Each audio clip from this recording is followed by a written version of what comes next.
मोहोळ नगर परिषदेच्या निवडणुकीला सुरुवात झालेली आहे. निवडणुकीचं बिगुल वाजलंय. 2 तारखेला मतदान आहे. वातावरण खूप तापलेलं आहे. आरोप प्रत्यारोप होत आहेत. मॅडम, तुम्ही अपक्ष म्हणून उमेदवारी या ठिकाणी उभी राहिलेले आहात. आपण नगराध्यक्ष पदासाठी आपण उभे राहिलेले आहात. तुमचं चिन्ह आहे नारळ. तुमची पहिली प्रतिक्रिया काय असेल आणि परिचय आपला काय द्याल? माझं नाव अंजली अशोक वस्त्रे. मी 1997 पासून राजकारणामध्ये सक्रिय आहे आणि आत्ता सध्या मी काँग्रेस शहर अध्यक्ष म्हणून काम करत होते.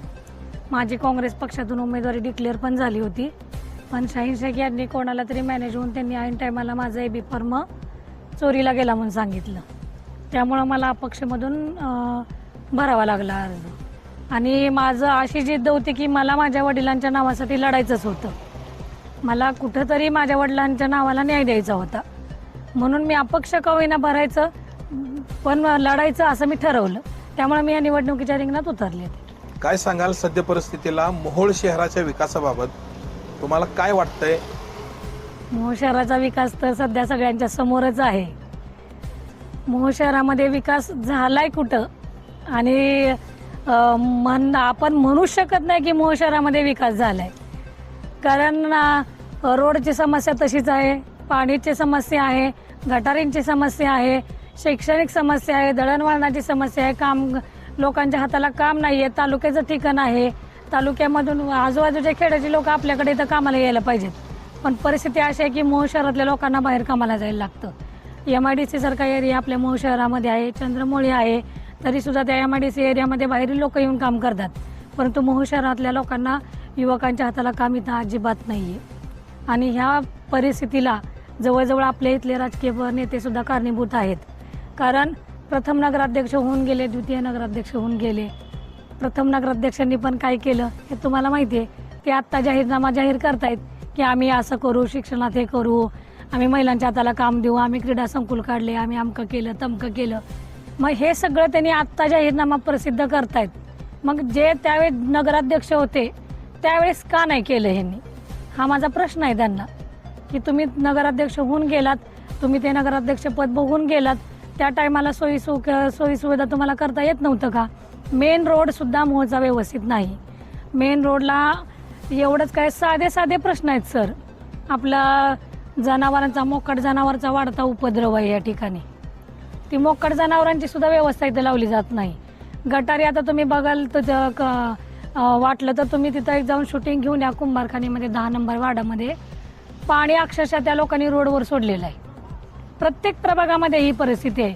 प्रत्येक प्रभागामध्ये कुणाच्या ना कुणाच्या बाहेर रोडच्या घराच्या पाठीमागं तुम्हाला पाणी साठलेलं दिसल, रोडला जाताना कुठल्या तरी खड्ड्यात पाणी साठलेलं दिसल. मग रोडची गटारीची जर व्यवस्था लावली असती तर मग ही व्यवस्था लागली असं तुम्हाला म्हणायचं आहे का? मग इथं विकास कुठं झालाय? जे रोडवरती गाळेधारक आहेत, जे रोडवरती आपले हॉटेलचे आहेत ज्यांची, ती संध्याकाळ झाले की त्यांचं जे काय कचऱ्याचं पाणी आहे ते रोडच्या मध्ये कुठेतरी चेंबर बनवले, त्या चेंबरमध्ये आणून ओततात. एवढी दयनीय अवस्था आपल्या मोहोळची आहे. आणि मग विकास झाला कसा आणि कुठं म्हणायचं आपण? तुम्ही काय सांगाल? मोहोळ परिस्थिती तुम्ही म्हणता तशी बऱ्यापैकी चित्र आहे. तुम्ही नगराध्यक्ष झाल्यानंतर तुम्ही तुमचा कोणकोणत्या शहरामध्ये बदल घडवून आणणार आहात, विकास कामाच्या माध्यमातून असेल, आणि सगळ्यात महत्वाचं म्हणजे तुम्ही तुमचा जो वचननामा आहे, काय गोष्टी करणार आहात, तो 500 रुपयाच्या स्टॅम्पवरती लिहून दिलेला आहात. मला वाटतं तुम्ही महाराष्ट्रातल्या पहिल्या उमेदवार आहात की हा असा 500 रुपयाच्या बॉन्डवरती लिहून दिला तो तुमचा वचननामा लिहून दिलाय. काय सांगा? अगदी, कारण कसं आहे माहिती का, आता जनतेला विश्वासात घेणं गरजेचं आहे. आता एक ट्रेड चालू झालाय सर. महत्वाचं म्हणजे मी त्या विषयावरती प्रकर्षाने मी माझं मत मांडते. एक ट्रेड असा चालू झालाय की प्रत्येक जण म्हणतं की मताला, आपलं मत हे जे आहे ते अनमोल आहे. एका मताची किंमत आपण ठरवू शकत नाही, पण आता मोहोळ शहरामध्ये मताची किंमत ठरवली जाते. मी आज ज्यावेळेस प्रभागामध्ये फिरते, शहरामध्ये फिरते, त्यावेळेस लोक डायरेक्ट आम्हाला म्हणतात की चहा पाण्याचं काय करता, एका मताला तुम्ही किती देणार. ही जी अगोदरचे जे आहेत ना, इथून मी पहिल्यांदा इलेक्शन लढवते. आज मी ज्या ज्या प्रभागात जाईल, जिथं जाईल तिथं मी एकच सांगते की मी पैसे वाटणार नाही. आणि मी आजही जनतेला तेच सांगते की मी मताला कुणाच्याही एक रुपयाही मी कोणाला देणार नाही. ज्यावेळेस मी नगराध्यक्ष तुम्ही मोहोळ शहरातली जनता मला करेल त्यावेळेस माझ्या गच्चीला धरून माझ्या कानाला धरून त्यांनी माझ्याकडनं कामच करून घ्यायचं. जे काम आहे ते मी करून देणार.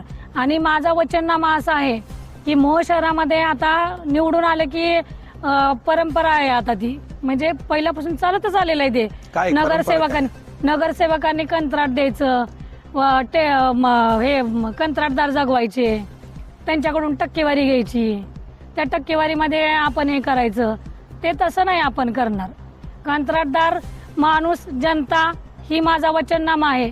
मी डायरेक्ट जनतेला सांगणार हे काम मी करायला लागले. मी आव्हान करणार जे पण रोडचं काम असू द्या त्या प्रभागातल्या लोकांना मी तिथं बोलवणार. हे रोडचं काम निघालंय, जनतेला मी विचारणार की तुम्हाला कुठला कंत्राटदार योग्य वाटतोय तो सांगा आणि जनतेसमोर ते काम त्या कंत्राटदाराला देऊन त्याचं जे पण काय आहे ते ठरवून त्यांच्या जनतेच्या समोर सगळं ते करायचं.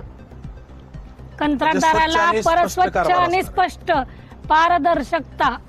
पारदर्शकता ठेवून कारभार करायचा. आपण कंत्राटदारांना बोलवायचं तुला मी किती टक्केवारी देऊ, तू मला किती देतो हे ठरवून काम करणार नाही. म्हणून माझा स्टॅम्पवरती जाहीरनामा तिथं मी दिलेला आहे. आणि अगोदर जे केलेलं आहे ते असंच केलेलं आहे. तुम्ही बघता का मग जर कंत्राटदार नगरसेवकांनी जर कशातच पैसे खाल्ले नाहीत तर रोडची अवस्था 6 महिन्यामध्ये तुम्हाला अशी दिसणार नाही सर. आज रोड बनवला की त्या 2 महिन्यामध्ये त्या रोडमध्ये गुडघे एवढं पाणी साठतंय. रोडमध्ये खड्डा आहे का खड्ड्यात रोड आहे ती कळ नाही आपल्याला.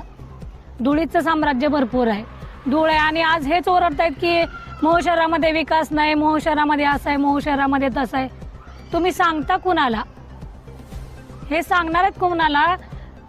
इव्हन लोकांनी तुम्हाला नगराध्यक्ष म्हणून निवडून दिलं.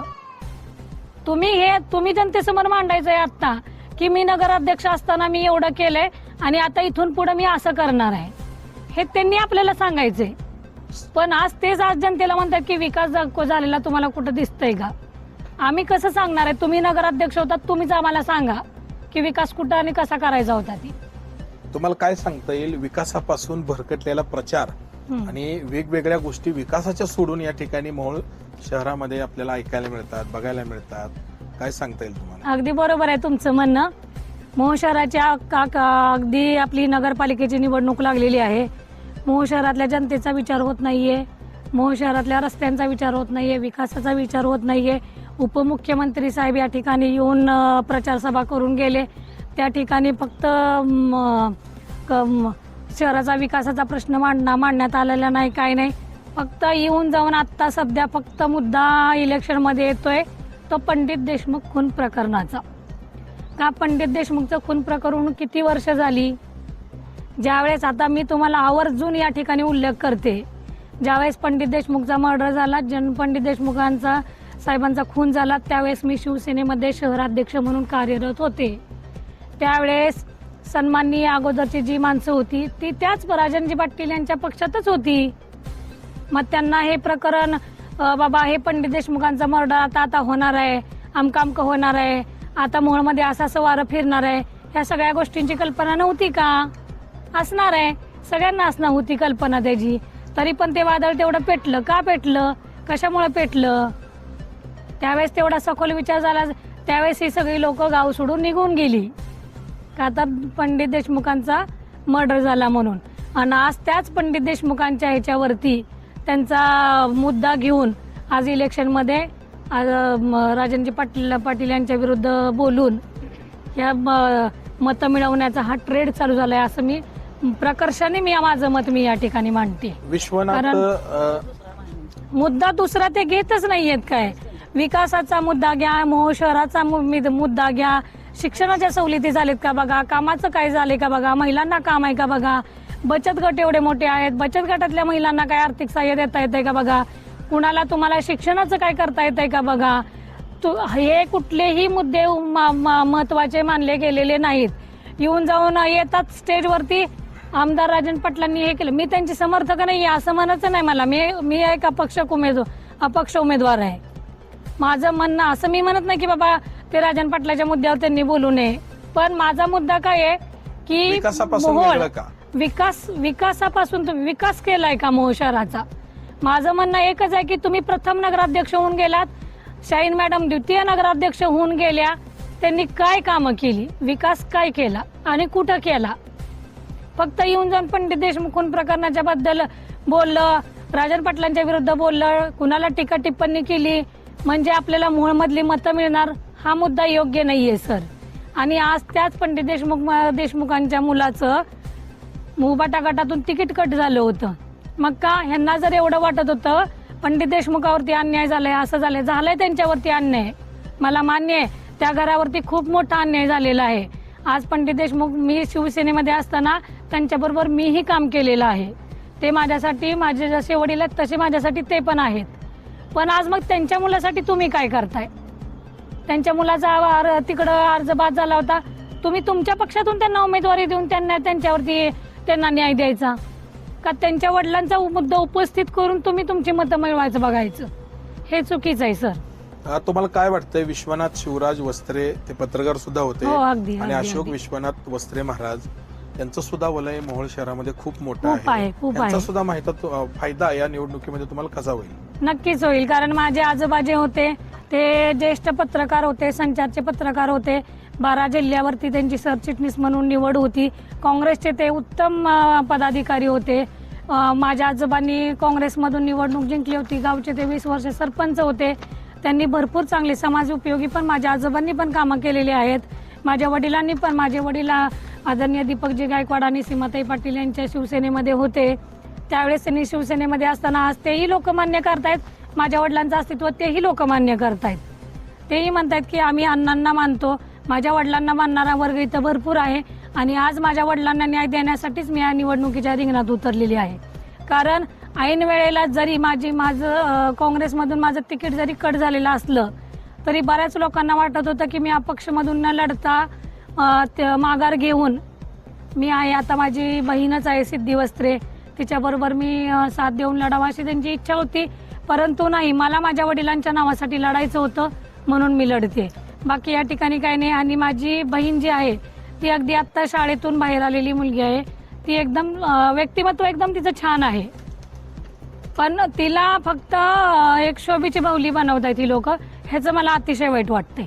तुम्ही काय सांगता येईल तुम्हाला, मोहोळ शहरामध्ये जो प्रचाराचा मुद्दा आहे विकासापासून खूप भरकटलेला आहे, मग सुज्ञ मतदारांना तुम्ही काय आव्हान कराल, काय सांगाल? सुज्ञ मतदारांना मी एवढंच आवाहन करते की तुम्ही आजपासून जे इतरांवरती टीका टिप्पणी करणारे लोक आहेत आणि जी फक्त एक ट्रेड म्हणून बनवून समोर येणारी लोक आहेत त्यांना खरंच तुम्ही बाजूला सरकवा आणि सामान्यातला सामान्य माणूस तिथं नगराध्यक्ष म्हणून नगराध्यक्षासाठी तुम्ही तिथं निवडा. आणि जो खरंच आपल्या घरात येऊन मांडी घालून बसून आपले कार्य आपलं जी पण काही काम करणार आहे, आपल्या समस्या सोडवणाऱ्या व्यक्तीलाच तुम्ही मतदान करा. आणि आपला पूर्ण विकास जिथं होईल, आपल्या हाताला काम जिथं मिळेल, जिथं आपली मुलं व्यवस्थित शिकली जातील, अशा लोकांनाच तुम्ही निवडून द्या. आपण आता बघताय निवडणुकीचा टाइम येणार म्हणलं की मोठमोठे कार्यक्रम राबवले जातात. हळदी कुंकाचा कार्यक्रम राबवला जातो, दहीहंडीचा कार्यक्रम राबवला जातो. अशा त्या कार्यक्रम राबवण्यासाठी माझं ऑब्जेक्शन त्याच्यावरती नाहीये. पण हा जो एवढा तुमचा जो खर्च आहे, तो एवढा खर्च जर तुम्ही 1-2 वार्डातल्या तुमच्या 1-2-4 विद्यार्थ्यांना जर दत्तक घेऊन त्याच्या शिक्षणासाठी खर्च केला तर आज तो तुमचा खरा विकास आहे. कुठं आणि मी जनतेला मोहोळ मधली एक सामान्यातली सामान्य नागरिक म्हणून मी विनंती करते की आपल्या हाताला काम देणारा, आपल्या समस्या सोडवणारा नगराध्यक्ष तुम्ही निवडून आणून द्या.